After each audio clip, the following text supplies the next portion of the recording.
Kembali lagi di Cahaya Hati Indonesia Ramadan. Dan Alhamdulillah Rabbil Alamin sudah mulai banyak pertanyaan yang masuk ya. Terima kasih pertanyaan-pertanyaannya.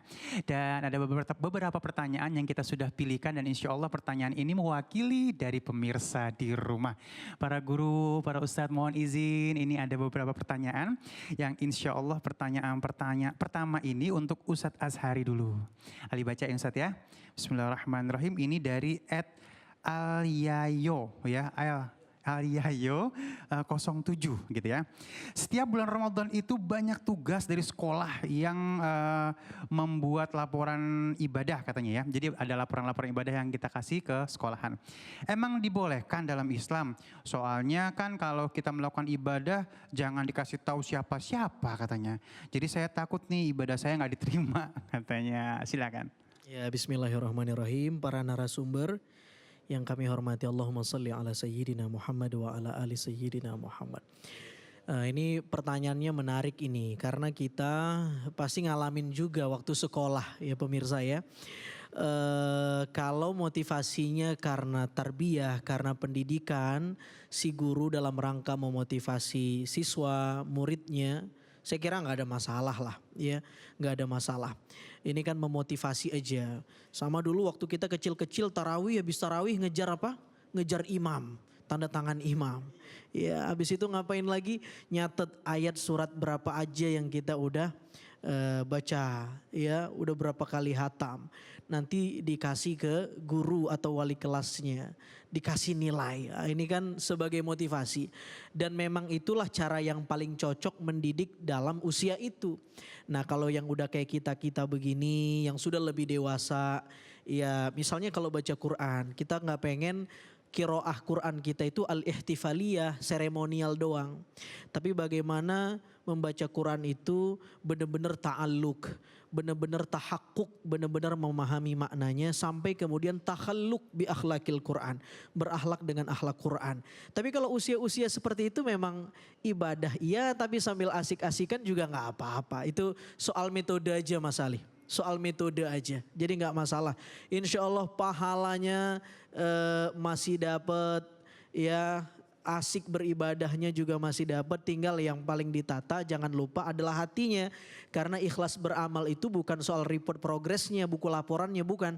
Tapi ikhlas itu kerja hati, bukan kerja laporan buku amalnya. Mudah-mudahan tetap kasih laporan ke gurunya, ke sekolah. Ini kan lagi online ya. Learning atau segala macam, tapi hatinya juga tetap ikhlas insya Allah. Baik, makasih ilmunya guru, dan langsung kita masuk ke dalam pertanyaan kedua untuk Ustadz Bendri Jaisur Rahman. Ini dari Fauzi Mir 89 ya. Dengan diberlakukan social distancing, apakah boleh sholat tarawih di rumah tapi mengikuti suara speaker yang dari musola yang mengadakan sholat tarawih berjamaah? Masya Allah ya, semangat dalam beribadah tentu adalah baik, tapi pentingnya kita beribadah dengan ilmu sehingga jangan sampai ibadah kita semangat tapi tidak memenuhi syaratnya. Kalau ingin mendapatkan keutamaan sholat tarawih di rumah pun dapat keutamaannya. Karena baginda Nabi SAW berdasarkan riwayat justru banyak juga melakukan ibadah justru tarawih di rumah. Dan tidak ada riwayat bahwa misalnya kalau ada sholat itu di masjid kemudian cukup kita mendengarkan, karena syarat berjamaah sholat itu punya beberapa syarat, mulai dari satu mahal di satu lokasi, mulai dari menyaksikan bagaimana imamnya, ya mulai tersambung safnya, bahkan ketika sholat berjamaah pun sebagian ada yang mungkin menjaga jarak social distancing, maka sebagaimana fatwa sebagian ulama itu adalah hilang keutamaan berjamaahnya, karena salah satu syarat sah sholat berjamaah adalah sufufakum, ya suruh kita untuk merapatkan safnya. Jadi kalau tidak merapatkan saf ya itu pahalanya menjadi sendiri atau dianggap sholat sendiri, sholatnya sah. Ya.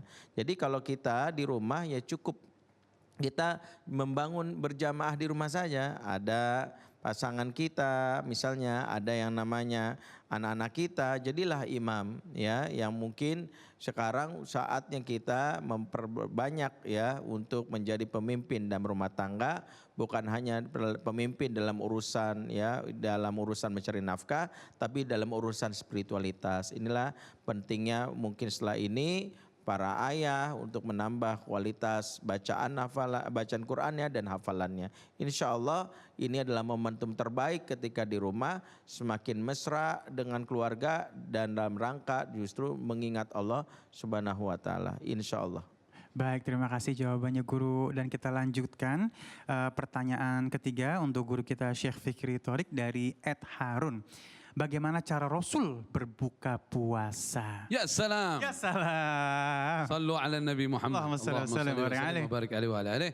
Yang pertama ketahuilah dan yakinilah bahwa saat buka puasa itu doa diijabah oleh Allah Subhanahu wa taala. Masya Allah. Jadi menjelang maghrib perbanyak zikir yang dibaca di bulan suci Ramadan. Asyhadu an la ilaha illallah, astaghfirullah, nas'aluka ridhaka wal jannah wa na'udzubika min sakhatika wan nar. 3 kali. Kemudian Allahumma innaka afuwun karim tuhibbul afwa fa'fu anna. 3 kali. Kemudian ya karim, diulang-ulang itu. Nah, begitu pas adzan maghrib, ya kita sudah cuci tangan. Kemudian kita menggunakan tangan kanan baca bismillah. Baca sekurang-kurangnya apa? Bismillah. Atau boleh baca bismillahirrahmanirrahim. Apa.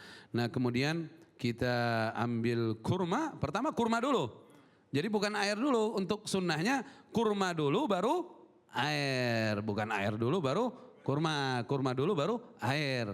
Dan ada di ayat suci Al-Quran, waktu Sayyidati Maryam pengen makan kurma dan air, fakuli washrabi wa qarri aina. Makan dulu kurmanya baru minum, baru senangkan hatimu. Jadi kurma dulu. Ganjil 1, 3, 5, 7. Boleh 9, boleh 11. Kalau kurma sendiri. Ya salam. Ya salam. Nah, kemudian baca dhahabat dhama wabtallatil uruq wa thabatal ajr insyaallah. Itu artinya apa namanya? Dahaga sudah hilang, kemudian urat sudah basah, dan pahala ditetapkan oleh Allah Subhanahu wa taala. Ya salam. Ya salam. Jadi baca doa buka puasanya setelah buka. Buka, awal bismillah dulu aja ya. Baik, Masya Allah, terima kasih ilmunya guru. Dan kita alhamdulillahirrahmanirrahim ada pertanyaan untuk kalau Ustadz Kasif Khair ya. Ini dari Citra Anggia. Silakan yuk kita lihat cuplikannya. Assalamualaikum warahmatullahi wabarakatuh. Apa kabar? Semua sehat? Semoga sehat-sehat semua, amin. Nah, yang saya mau tanyakan mengenai sahur. Jadi baru saja kemarin ini saya telat bangun sahur. Dan saat terbangun itu sudah suara azan. Tapi di situ saya segera berniat untuk berpuasa, walaupun tidak mengkonsumsi apapun. Nah, kira-kira itu sah atau tidak ya puasanya? Syukron. Wassalamualaikum warahmatullahi wabarakatuh. Masya Allah, terima kasih Citra. Silakan Ustadz. Ya, izin guru-guru saya. Ya, Mbak Citra ini kayaknya kenal. Mbak Citra yang saya muliakan dan seluruh pemirsa yang dimuliakan Allah Subhanahu wa taala, niat wajib untuk memulai puasa. Karena kata Rasulullah SAW, man lam yujmi' as-siyam fala siyama lahu. Barang siapa yang enggak punya niat, memasang niat untuk berpuasa, maka dia enggak dianggap berpuasa. Jadi para ulama sudah sepakat niat ini hukumnya wajib dalam menjalankan puasa. Ya, puasa Ramadan.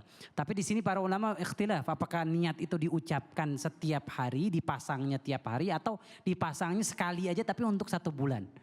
Nah, jadi kalau Mbak Citra, saya mau berpegang kepada pendapat ulama yang mengatakan kita niatnya di malam 30 Sya'ban. Di sebelum 1 Ramadan kita niat ya maghrib 1 bulan ke depan saya mau menjalankan puasa Ramadan, maka cukup. Jadi insya Allah puasanya dianggap sah. Dan sahur kita tahu hukumnya sunnah bukan wajib. Tasahharu fa inna fis sahuri barakah. Makanlah sahur karena di dalam makan sahur ini ada keberkahan. Tapi bukan kewajiban. Oh, kalau nggak sahur puasanya nggak sah. Enggak, tapi kita mendapatkan keberkahan kalau kita makan sahur. Makanya tapi besok-besok pasang alarm. Ya, Rasulullah SAW, Bang Ali, antara makan sahur dan azan maghrib itu membaca 50 ayat Al-Quran. Seperti membaca 50 ayat Al-Quran. Kalau kita lihat 50 ayat Al-Quran ini nggak nyampe setengah jam ya. Nah, makanya kalau kita sahur misalkan dia waktu Indonesia Barat 4.30, maka kita bangun sahurnya jam 4. Ini yang terbalik kan makan sahurnya jam 1. Ya, berarti dia nggak ngikutin sunnah Nabi Muhammad SAW dalam sahur. Baik, Masya Allah ya. Ini ada kan sunnahnya memperlambat sahur gitu ya. Diperlambatnya sampai maghrib baru sahur, nggak boleh juga. Baik, dan kita sedikit ngobrol nih ya. Memang kalau ngomongin masalah yang ini sebenarnya sudah sering kali kita bahas. Tapi tugasnya para guru memang meripit lagi, mengulang lagi sehingga akan menjadi ilmu buat saudara-saudara kita. Nah, untuk satu pertanyaan yang dari Ali. Kalau Ramadan itu momen olahraga yang paling pas itu kapan sih? Nah, Rasulullah itu olahraga nggak sih kalau Ramadan? Mungkin ada yang ingin kira-kira, Ustaz, Syekh. Ya, Ya. olahraga terbaik itu yang biar ada ibadahnya sholat. Hmm, Nah, itu ada di sholat tarawih. Ya, sholat tarawihnya. benar. Kita habis buka puasa, terus makan berhenti sebelum kenyang. Habis isya, sholat tarawih. Iya. Jadi sholat tarawih itu adalah sholat malam Ramadan yang dilakukan setelah Iya. tarawih. Dan Biar itu- sholat tarawehnya lancar ya nggak Syekh? Ah. Sholat makan buka puasanya jangan banyak-banyak. Jangan banyak-banyak. Ini kadang-kadang ada 10 menu dihabisin. Makanya pentingnya berzikir ketika makan supaya setan nggak masuk. Masya Allah, jadi tetap olahraganya kita ganti dengan ibadah. Insya Allah nggak kalah ya hebatnya ya. Baik. Kalau Bang Ali kan suka nge-gym ya. Saya dapat informasi kalau nge-gymnya sebelum buka puasa katanya ototnya makin terbentuk. Iya, lebih pumping karena wah banyak banget. Nah, ini satu lagi. Aku juga sering ditanya sama anak aku nih, "Wah, habis wudhu aku makan, Bah." Nah, habis itu boleh nggak tuh wudhunya hilang nggak sih? Atau harus wudhu lagi pas mau ibadah? Nah, Yang membatalkan wudhu salah satunya makanan yang kata Rasulullah yang dibakar. Kalau misalnya makan bakar diharapkan menggantinya gitu ya. Tapi kalau makanannya yang mungkin pas lagi makan ubi kentut, nah itu udah ya. Makannya makan ubi gara-gara itu dia kentut, nah mendingan ganti dah. Jadi nggak mutlak batal. Nggak mutlak batal. Jadi tidak karena yang membatalkan wudhu ya semua nyentuh kemaluan. Ya termasuk dengan apalagi dukhul ya dalam ini jima dan terutama juga yang berkaitan dengan apa yang tadi disebutkan misalnya makan daging yang dibakar dan sebagainya. Yang penting berusaha ya BP ya. Kalau kita habis makan sisa makanannya hilang. Karena salah satu yang membatalkan sholat. Makan. Ketika kita sholat sudah Allah Akbar ada makanan keselip ketelan. Ketelan. aduh, dikunyah lagi ya. Itu batal puasanya. Betul ya. Apalagi mau puasa, Kan dalam sikat sholat. gigi sebelum subuh ya. Oh kan? iya benar tetap istilahnya kita ini ada akhlaknya, ada aturannya ya. Alhamdulillahirrahmanirrahim. Mudah-mudahan jawaban dari guru-guru kita semuanya ya menjadi ilmu buat kita, Masya Allah. Dan setelah ini kita akan sama-sama membaca doa. Jadi tetap bersama kami di Cahaya Hati Indonesia Ramadan.